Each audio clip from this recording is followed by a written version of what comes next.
Hey guys, Adam Savage here in my cave with a one-day build that is, it's not too much to say it's about the future of making. Yeah, sure, okay. Obviously, I love making, I am a maker, but I'm also a proselytizer. I want everyone to enjoy and embrace the incredible results of reaching out into the world, using your point of view to make something from nothing. I want everyone to understand and indulge their inner maker. And as such, I pay attention to the maker community all around the world. And I have to admit something that's really clear, and that there's still a significant digital divide that leaves behind marginalized communities when it comes to the tools of digital fabrication. But I have also met many people devoted to crossing that digital divide. And one of them is my great friend and hero, Sonia Pryor-Jones, who has embarked on a project in the Glenville district of Cleveland called Fab House. This is Fab House. 4 floors devoted to teaching kids the tools of digital fabrication and STEAM education in general. And Sonia has buttonholed me to be on the advisory team for Fab House, which I gleefully accepted instantaneously. And we are working towards turning this house into a mecca for digital fabrication. And whenever I am dealing with a new building in my life, I tend to need to build it. This is a model of my shop that I'm standing in right here. In fact, in this model, I'm standing right about there. I built my house here in San Francisco, my storage space. That's the house I grew up in. Making quick and dirty architectural models of these spaces is how I put the space into my head, and that is what I'm about to do with Fab House. I have architectural plans from their website, and I have made copies and blown them up of each of the 4 floors. Yeah, it's significant.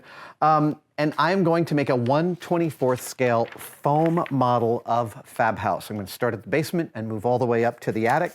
And yeah, you'll get to see how I do this. I know I've done this untested before. I just think it's a fantastic exercise, not just in how easy this kind of fabrication can be, but also in the perspective it lends your brain when you walk into the space you have replicated. Yeah, seriously. Like, you should just consider walking around your apartment or your house, measuring all the rooms and making yourself a model of it. You will learn more than you think. Okay, that's enough of an intro. Let's get into it. Let's say that this is, I'd say this is probably 9 feet. This is probably 8 feet. One of the key ways I do a model like this is I cut out all the walls first. Obviously, as I have each of these maps, I'm going to be transferring these maps to pieces of Foamcore, 4 pieces that are the same size, and I'm going to be starting to just put up walls. So what I need first and foremost is tons of Foamcore cut to the height of the walls. I believe that the main floor has 9-foot ceilings. Yeah, I believe that the main floor has 9-foot ceilings, and all the other floors are 8-foot ceilings. And so I'm going to be cutting out 2 levels of wall. Right, and I have to figure out how much I need of each one. Here's some quick and dirty estimating. How much wall do I need for this attic space? Let's see. 3, 6, 34, 38, 42, 56, 60 inches. That's at 8 foot. This is the second floor, 155 to 6, 50, 62, 90, give or take, let's say 100 inches plus, 36, 46, yeah, 100, 110 inches. Let's do 120 inches of 4.5 inch. To the table saw. These will be the bases.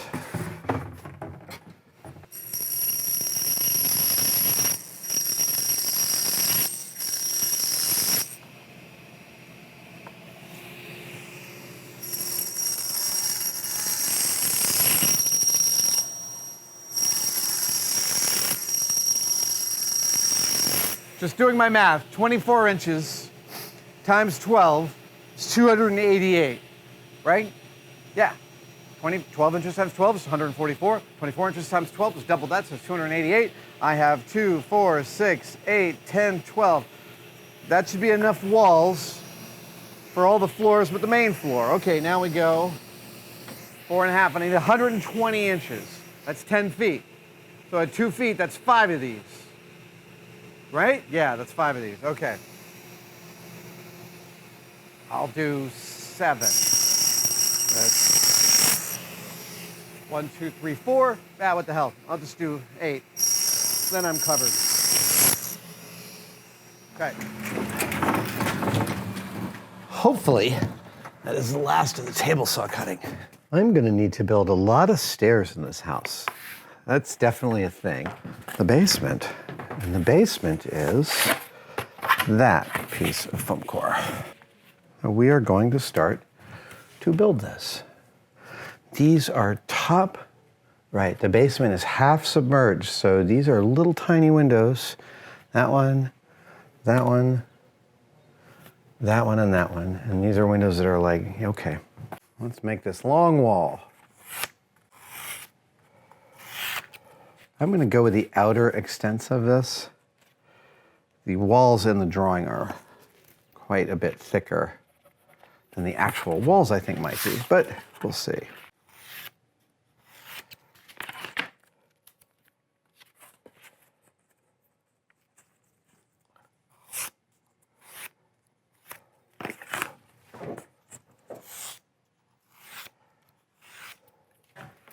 Now, the windows are here, here, here, and here. Now, the question is, how high? It looks like the windows go almost all the way to the ceiling, so I'm gonna do that. And this goes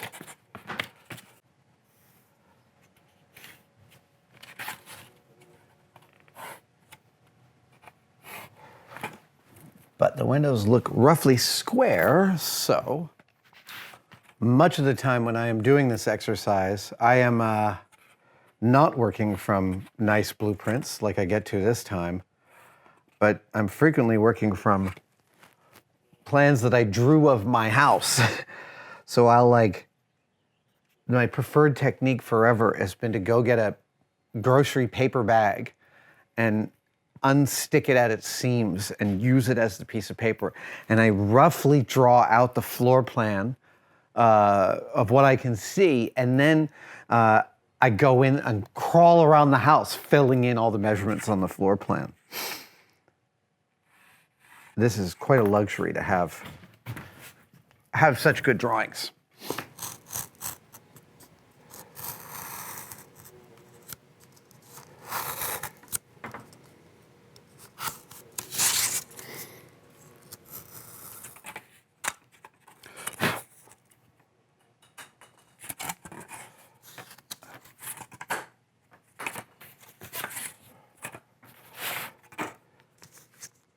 Now we have the outer perimeter is set, so I got to transfer it onto here and make sure it's all nice and square. So this is the basement, and now I'm going to transfer. See, when you're making a model like this, there's the numbers and then there's the numbers. There's a lot of, it's just basically, this is the right way to do it. I know you're thinking I should somehow make these measurements and draw it all on. It actually works better if I cut the foam core to the drawing and then mark it here on the base. So there's a corner, and there's a corner, and here is a corner, and here is a corner, and here is a, wait. Aha, haha. Try to fool me. And I don't mind these witness marks. Like, to me, the witness marks of my pencil lines are always really interesting. I'm going to cut them out at the same time.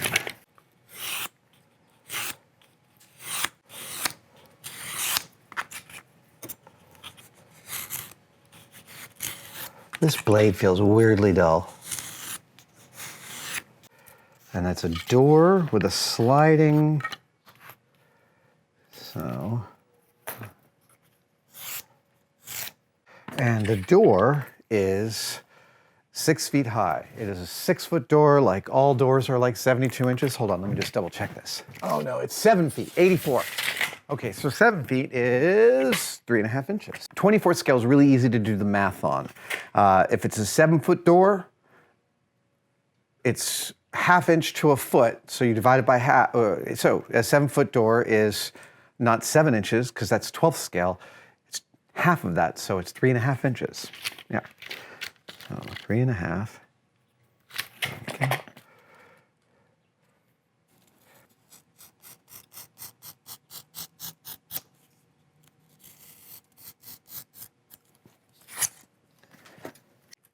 All right, there we go. There's my little accordion door. I know, it's a little bit of a funny conceit, but we'll see. I guess I could start to glue this together. I'm kind of like trying to do a little bit more than I need to. Oh, I'm sorry. I'm still wrapping my head around the totality of this project. I need to transfer some pencil lines to this base before I glue the walls on. It'll just make it a lot easier to make the measurements that I need to make. You know what, I'm just gonna start gluing it down. I'm definitely trying to do too much at once.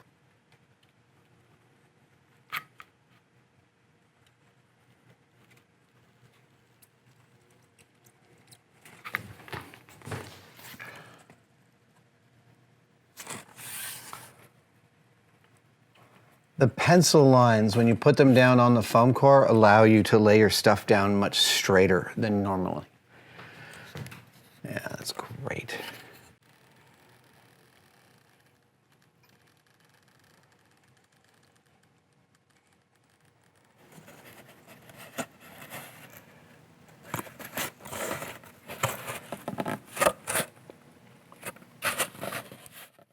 Great.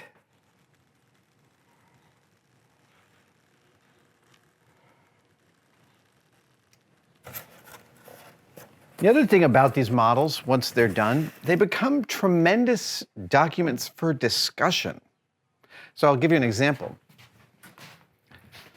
Joey Famiglia and I have been talking about a different lighting scheme here in the cave, and as part of the discussion, I just pulled this out and started to like describe what I was thinking about constructing. Rather than pointing and all this, we could have the discussion here around the model of the cave itself. And even talk, yeah, it just provides a much better way for two people to discuss an interior than actually being in the interior, if that makes sense. It's peculiar, but amazing. What I end up hoping that this becomes for Fab House is just like that, a tool for being able to discuss the things they plan to do in the space. I keep my hot glue for operations like this set at a lower temperature. If you have the hot glue set at too high a temperature, when it hits the open cell foam of the Foamcore's interior liner, it can tend to bubble up. And that will really it's just a pain in the butt. It's no good. No bueno. Slightly off there, but that is the basement. Now, let's put in this little accordion door room. I have built these models with hot glue. I've also built just as many of them with CA glue.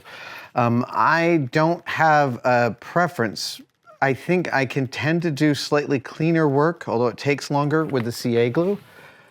But I really love the immediacy of what low temp hot glue can yield for this. So that's what that's a little room, and then I'll just drop it in here. Test fit it. Good. And if they want to cut that door out, they totally can. So here's what we'll do. A little bit along all the mating edges.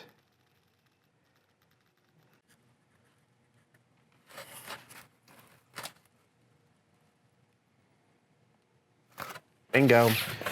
Moving along at pace. Yes, all right.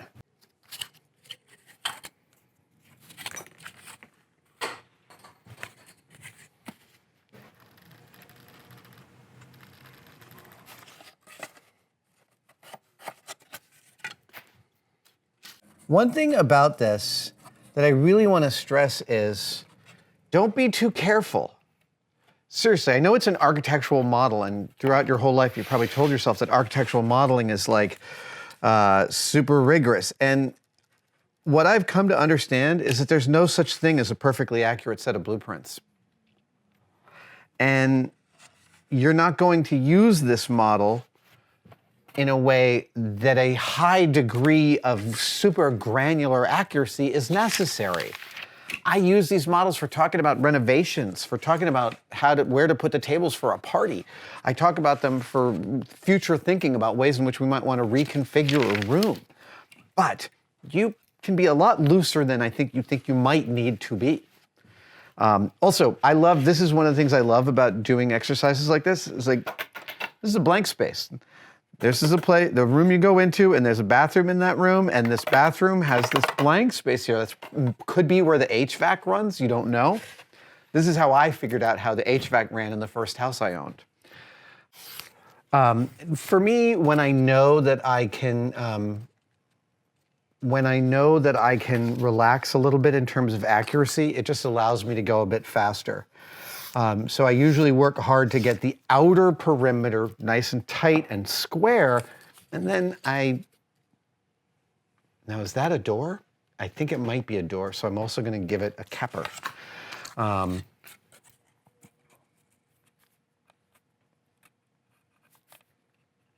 Yeah, I work on getting the outer perimeter roughly as square as I think is reasonable, and then I button in one wall at a time.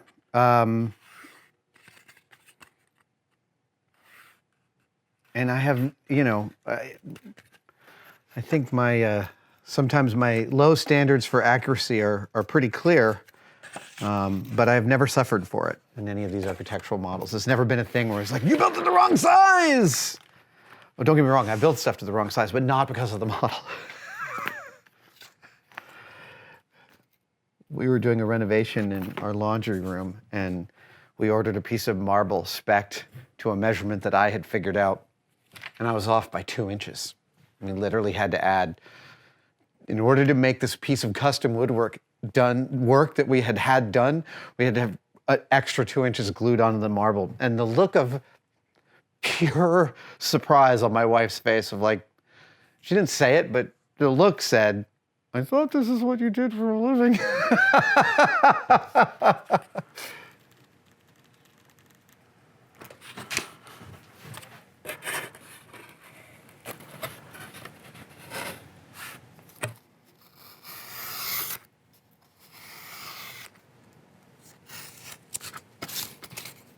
Okay, I think the basement is mostly done. I have to work on the stairs, but all 3 of the 4 floors have all the floors have stairs. I'm gonna have to just worry about the stairs after I've gotten these all fleshed out.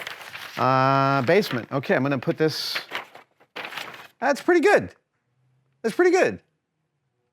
Yeah. Most of what we need is in here. All right, great. So I'm gonna move this aside and work on the first floor, the big one. Boha, it's big. Right, okay, so now I see. This is the house. That's the front porch. Yeah, since I'm only building this level, I can build the porch out onto the right. I just do a little fancy poo, great, great, great. So this, I've actually gone bigger than I need to with this. So I may actually cut the, no. I put the porch on there. If it seems like I'm making this up as I go along, it's probably because I'm making this up as I go along.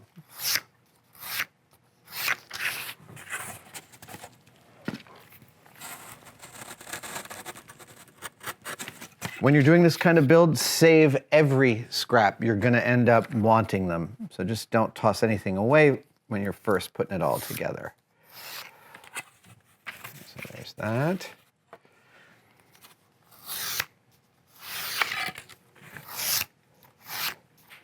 I think if this is a transition between the living room and the dining room, these aren't gonna go all the way to the ceiling. This is gonna be like a door opening. And I think I can see that I'm right there. Yep. Yep, and it's 7 feet. Good.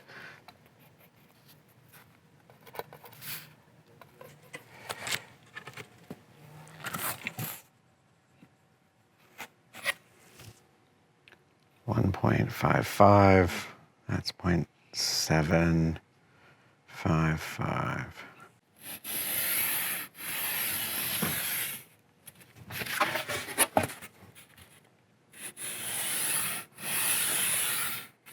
It's off to the, oh, this is the one thing I can't see is the kitchen.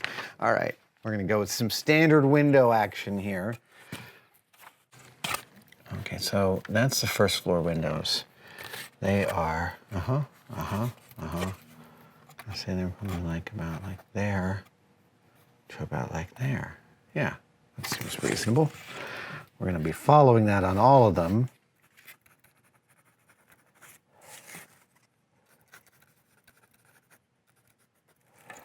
That's my window template. Window goes here, and I will cut it out.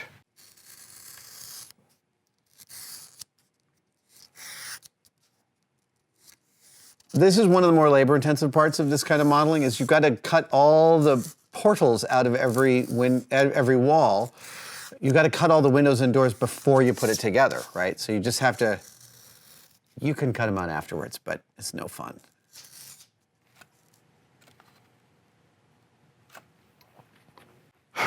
Now, on this one, there is only one window on this long wall. Yep. Okay.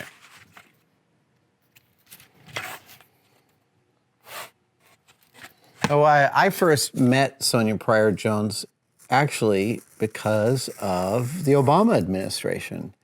In Obama's second term, one of the clutch connectors in his Office of Science and Technology Policy, OSTP, by the name of Tom Khalil. Tom, I like to think of myself as a connector. Like, I know a lot of people and I like putting people together. Tom Khalil makes me look like a rank amateur in that department. He's one of the more impressive connectors I've ever met. His joke is that his pickup line is, "Have you considered public service?" Tom buttonholed me at a party in LA, and I'd already met him several times at that point, but he buttonholed me at a party in LA and said, how would you like to work with the Obama administration on promoting making around the world? And I was like, sign me up, coach. And he did. Right, so Tom then, we talked about various things to do, and I talked about traveling around the country visiting makerspaces. And he said, if you're gonna do that, let me send you to Cleveland first. And he sent me to Cleveland, and I spent an incredible day there under the wonderful tutelage of Sonia Pryor-Jones and Lisa Camp. They had worked together on many projects. The biggest one was ThinkBox, a 7-story makerspace Case Western has in Cleveland. An amazing makerspace. But Sonia and Lisa took me around Cleveland and showed me what an amazing city Cleveland is. They took me to every aspect, the high, the low. They showed me the damage from the economic downturn. They showed me the way in which Cleveland as a city and a municipality and a community was really looking at itself and looking to heal the racial, economic, socioeconomic divides that were pushing parts of the city away from each other. Consequently, I have grown to feel like Cleveland's one of my favorite cities in the world. I've made great friends there. I love that place. And it's all because of Sonia and the Obama administration. That was pretty cool. There we go. Another wall off my list. Yep. Good. Hot glue, nice and fast. I think I'm gonna have to glue this down soon because I'm gonna run out of room.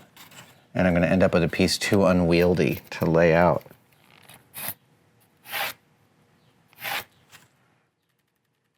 This may be, I'm now realizing I may have been too ambitious with this, but we'll see where we get to. And this is one of the reasons why CA glue with an accelerator is great for this kind of project, because with hot glue, I've got a limited amount of time. The first bead I let down is already curing. And let's see here, we'll do this to there. Great, that's nice and straight. And then we'll lay this down here and bring this over to here. Damn! I wasn't sure I was capable of making that work, but I am happy about that.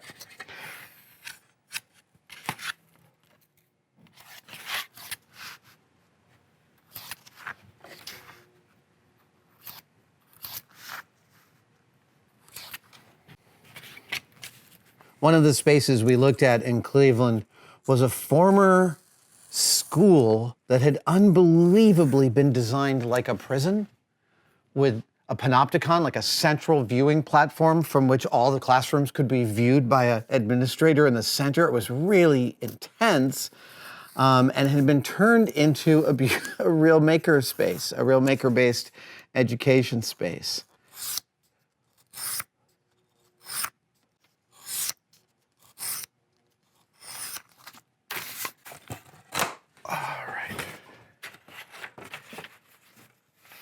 Great.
So now I have a kind of a bay window that boop, boop, boop, and rather than do it in multiple pieces, I'm gonna do it all as one piece.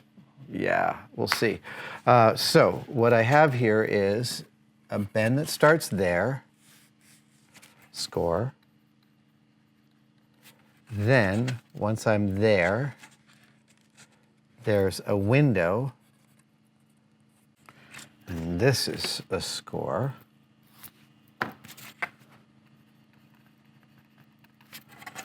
And then once that is scored, there's a window here.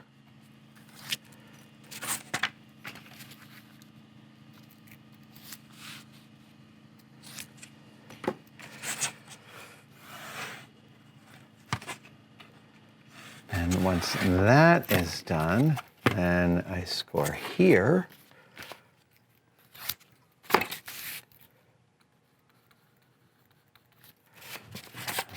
And here I have the same. Let's see how good my drawings are. I'm gonna get a new blade, because it's about time.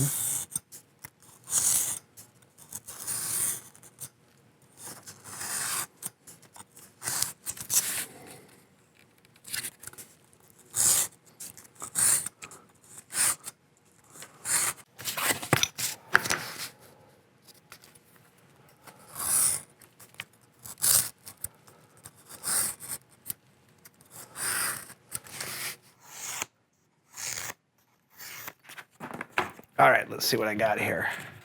Score. Yep. Score. Score. Yeah, see that?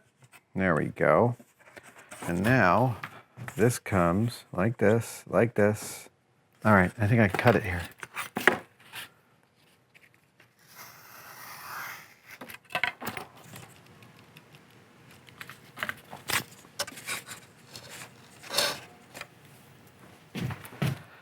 So this is a closet with a tiny little door. Tiny little door. So I'm going to cut it out. That is a doorway. Yeah. Oh, I have to glue this in. Right. All right. This is one edge of the stairwell. I'm still not doing the stairs yet.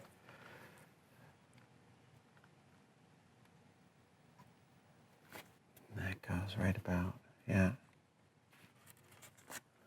One of the things that I particularly love about Cleveland as a city is how much people from Cleveland love Cleveland.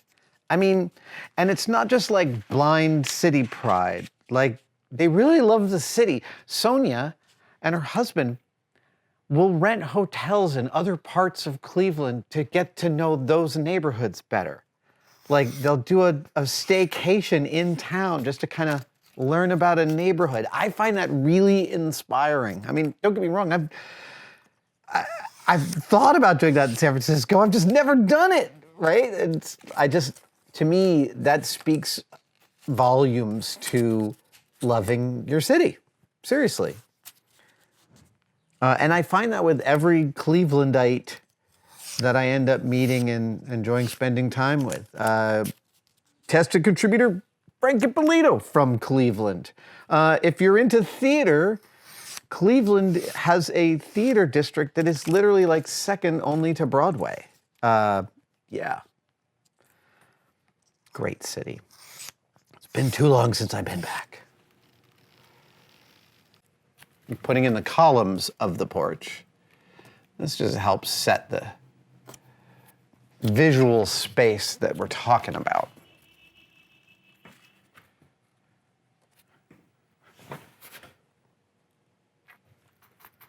I don't want to cut a lot of porch slats. That's just really specifically something I don't want to do.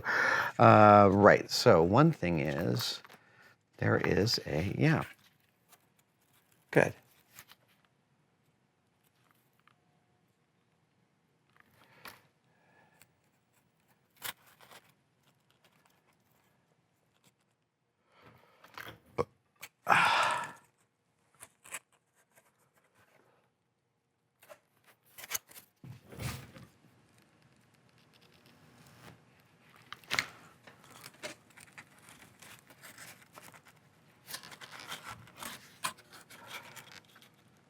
Excellent. The first floor, the main floor, is done. Okay, here's something I love. So, blueprints are, show me this diagonal fireplace. So then when I place the fireplace over the fireplace, hey, the walls line up, right? Like, this is how you figure out the shape of your house and what's above and below. It's totally, really, like, part of the process for me. Moving into a space. Got to build it.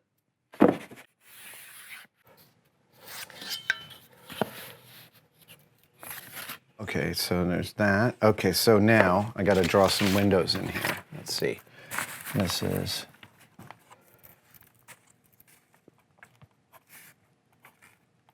window, door. That's a window. Wait. Ah, there we go. Window, door, and now this one.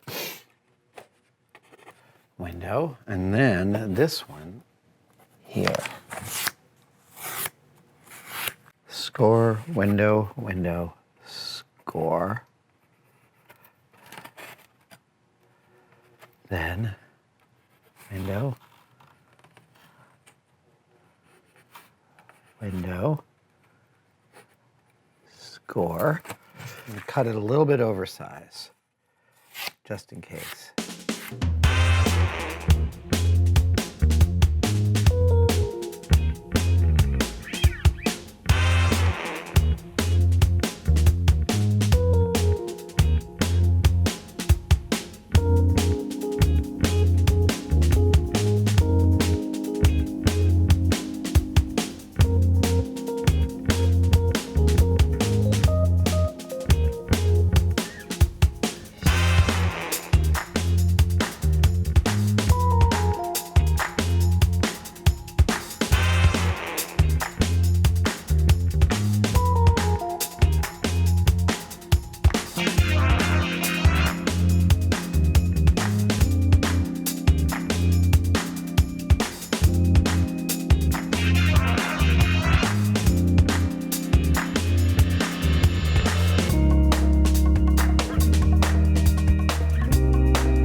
You know, as I build this, and I build boxes to house the things that I love, the vessels, it brings up the question in my head of like, what is the house? What is a house like Fab House a vessel for? And the answer is, it's a vessel for a vision of the future. It's not going too far at all to say that's exactly why a place like Fab House is coming into being. Our responsibility to our kids is to prepare them for the world. And our responsibility to our communities is the same, both to survive and to thrive and to prepare them for a future that we won't see. And this is Sonia Pryor-Jones's vision of what's possible. This will be filled with machines and tools of digital manufacturing and maker tools and workshops, but it's also going to be filled with people and their enthusiasm and their encouragement. I find that a really beautiful thing. And each house is a vessel for what it holds. Yeah. Just thought I was having while putting this together.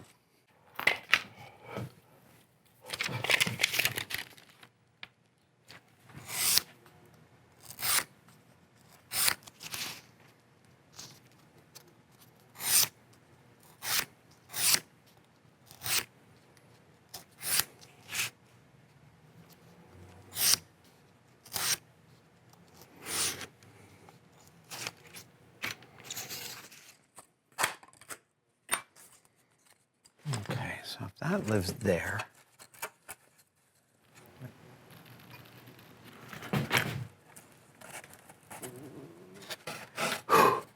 that was touch and go for a sec.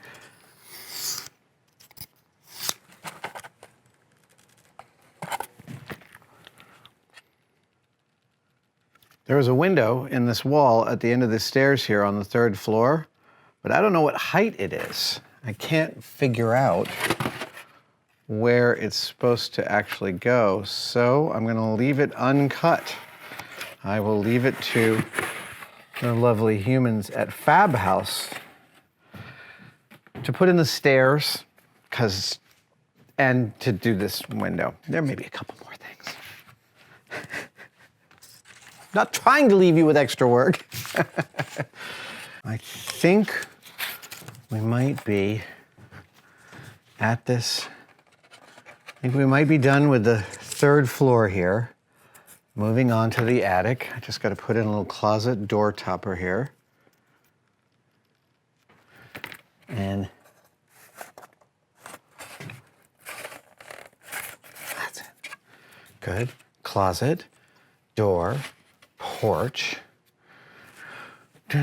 stairs, closet, bedroom. Good. Okay. That's a roof down to the downstairs. 3rd floor is done. There it is. This is a weird shaped room.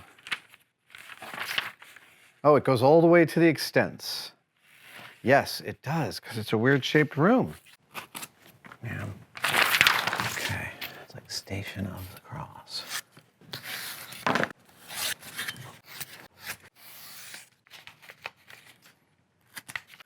Okay, so there's that.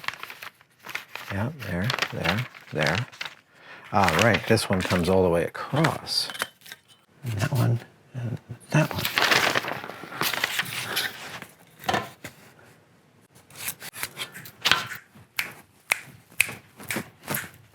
I'm just in one of those states where I'm kind of excited because I can smell the end coming.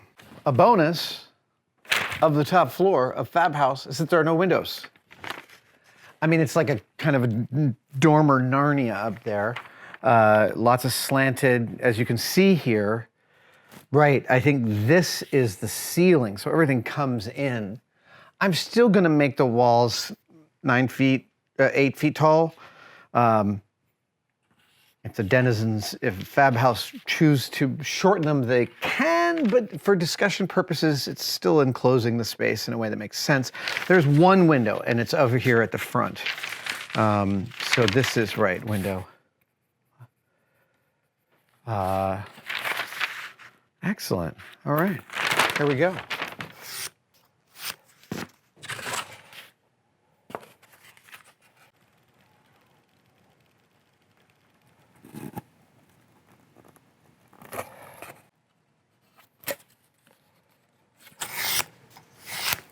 Edge of Foamcore is always a little beaten up. I could cut 2 of those.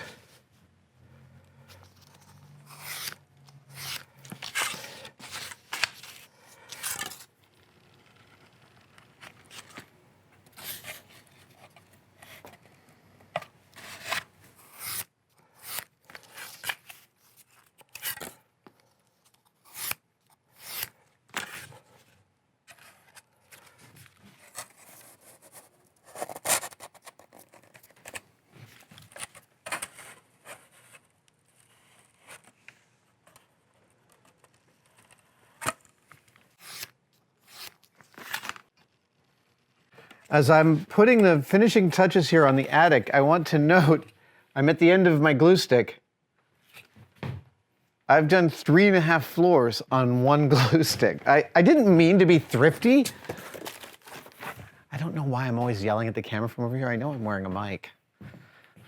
Sometimes when I watch our videos, just to see how we're doing and what's going on, I'm like, why is Adam yelling so much? And then I realize my wife asks the same question.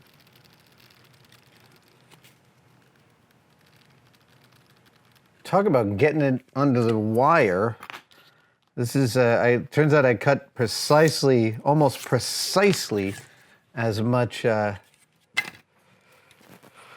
wall as I needed. Let's see here. Yeah, we're gonna do this.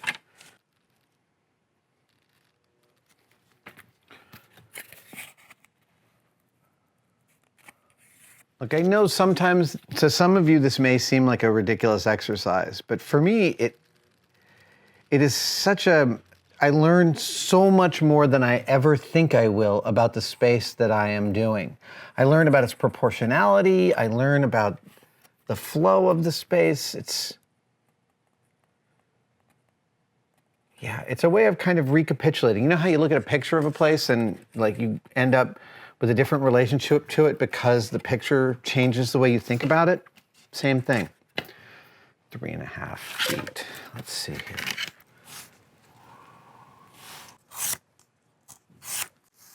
When you want to cut straight lines with an X-Acto blade, a shallow angle really helps you hew to the line. The shallower the angle, the more accurate my cuts become. And keep throwing out your X-Acto blades when they're no longer sharp enough, and they dull so fast, you'll feel like you're wasting them. But what you're not wasting is your bloody time. Because trying to make something work with dull X-Acto blades takes way more time and energy than just working with sharp blades. And I'm using Foamcore because it's nice and white, but I've done this with cardboard, I've done it with matte board, I've done it with black Foamcore, white Foamcore, I've done it with styrene. I'm material agnostic when it comes to these models.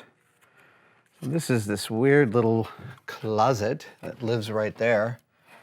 I love the fact that is that like the best hide and seek spot somehow?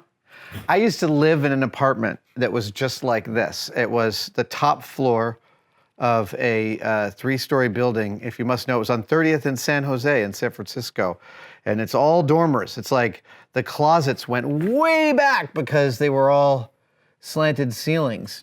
We called the closets Narnia because it just went like, the closet would be like a 3-foot high door, but the closet was like 8 foot deep. It was crazy.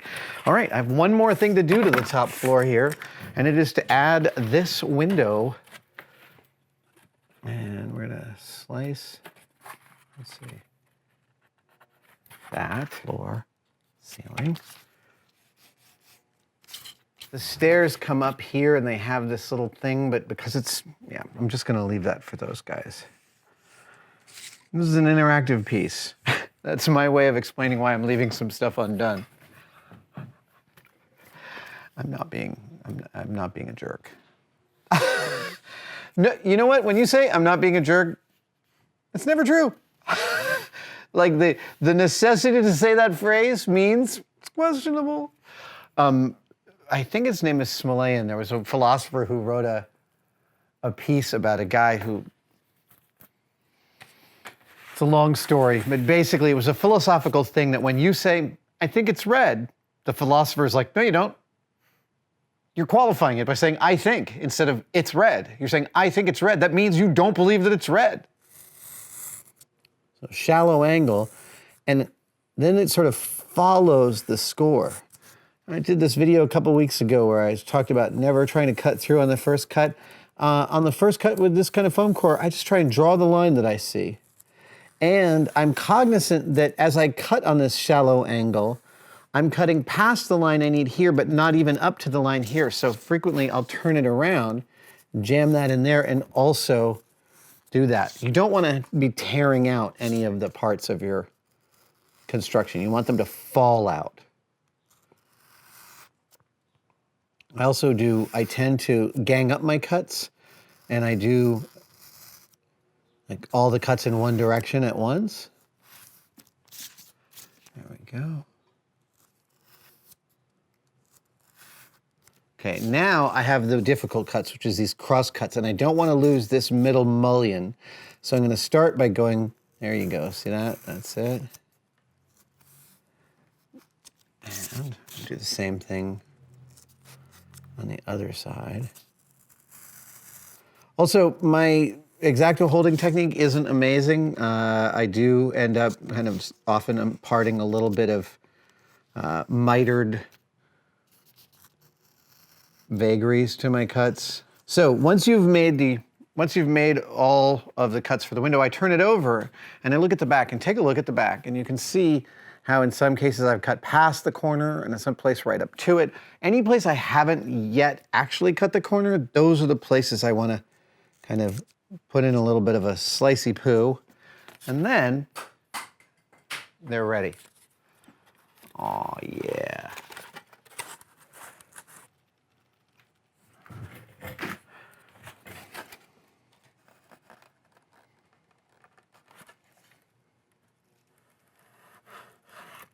I'm rarely going for like total constructive perfection with the glue line being laid upon every mating surface.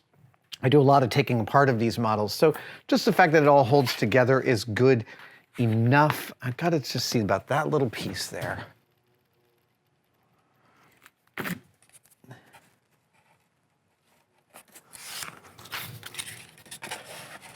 Oh, wait. Yeah, inside to inside. Great. Remembering which corner you're gluing. It's good to try and remember. Tell you the invention that I need? A hot glue gun that no matter how hard you pull on a trigger, the glue comes out at the speed you've set. That's really good. I don't have the time to do it, but if you do and you make $1 million, maybe you send me a check. All right, what am I doing here? This is that one, and that goes there, and that's the other side of the stair. So here we go. This is the last piece. And my architectural 24th scale model of Fab House will have been fabbed. This. Awesome. There we go. Okay, so closet. Window over here. I forgot this window. How did I forget this window? I forgot the window. We have to cut out the window after the fact. Less than ideal.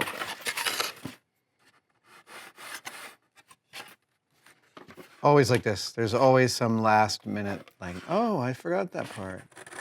There are mistakes that I make that I really enjoy thinking, you saw me make the mistake. And you spotted it before I did. I don't know why, for some reason, that level of interactivity and like, well, here's the thing. I love knowing that a viewer of one of my videos might be watching and like yelling at me and going, you don't know what you're talking about. And then I actually say, I don't know what I'm talking about. Like it's almost like we're having a conversation. Not that I like people yelling at me on the videos or that I'm like aiming for that, but I do like when I surmise what a viewer is thinking and answer it. Okay, let us assess our current situation. I am not going to do any labeling on this because I'm going to leave that to Fab House itself. But I am going to put away some of these things. This is the second floor, right? That is the attic. Yeah, oh yeah, there we go, yeah. So attic, second floor. First floor with the porch and the basement. There it is. Ladies and gentlemen, je vous présente. Yeah, this is Fab House. This is the 4 stories of Fab House.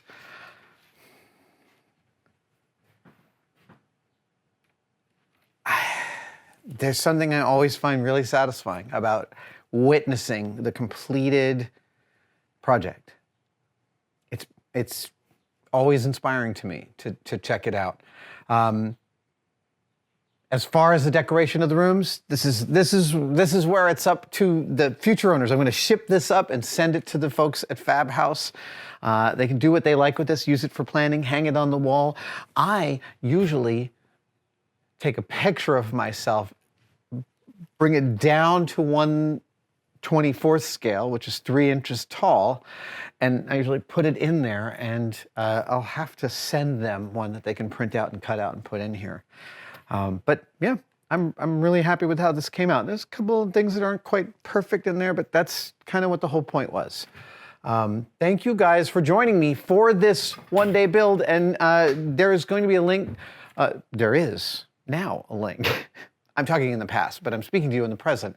And right now, if you want, there's a link to Fab House in the comments below. And if you'd like to donate something, they could really use it. They're an amazing organization. I will be there physically in person, hopefully sooner rather than later. We were planning on it for early 2019, or for early 2020, and for all the obvious reasons, I didn't make it, but hopefully soon. All right, guys. Have an excellent day, and I will see you next time. Thank you guys for watching that video. If you'd like to further support us at Tested, you can do so by buying some merch from us in our store. A link is below, but I wanted to tell you that for the first time, we are releasing a discounted bundle of Tested merch, specifically our original 5 demerit badges. These are ways in which every maker screws up. So we've got the Measure Once, Curse Twice, releasing the mysterious blue smoke from electronics and stopping them from working, breaking a drill bit, 3D printer going all flying spaghetti monster on you, and my personal most common one, cutting your finger. Yeah, get yourself over to tested-store.com and line yourself up with some demerit badges. I'm gonna sew these to my apron. Oh, that actually would make a good one-day build.